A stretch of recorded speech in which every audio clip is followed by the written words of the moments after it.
চট্টগ্রামের কর্ণফুলী নদীর dolphin jetty এলাকায় বাংলার জ্যোতি নামে একটি তেলবাহী জাহাজে বিস্ফোরণের পর আগুন লাগার ঘটনায় 2 জনের মরদেহ উদ্ধার করা হয়েছে।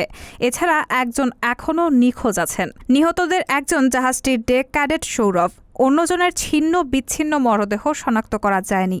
বাংলাদেশ নৌবাহিনীর চট্টগ্রাম এরিয়া কমান্ডার মাসুদ ইকবাল গণমাধ্যমকে বিষয়টি নিশ্চিত করেছেন। তিনি জানান, ক্যাডেট সৌরভের ঝলসানো মরদেহ একটি পাইপের সঙ্গে ঝুলেছিল।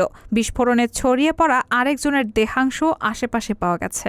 শিপিং কর্পোরেশনের নাবিকদের সংগঠন সিম্যান অ্যাসোসিয়েশনের সভাপতি আব্দুল ওয়াদুদ বলেছেন, এই দুর্ঘটনায় নিখোঁজের তালিকায় ছিলেন ক্যাডেট সৌরভ, ফোরম্যান নুরুল ইসলাম ও ক্যাজুয়াল স্টাফ হারুন।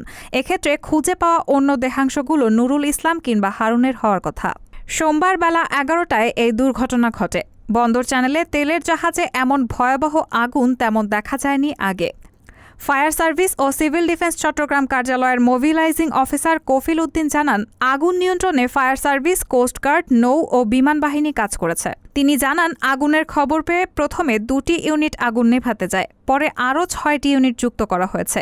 বর্তমানে 8টি ইউনিট কাজ করছে।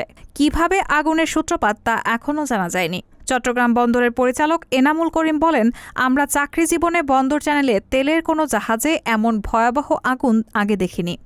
রাহানা মুন, সবার কথা।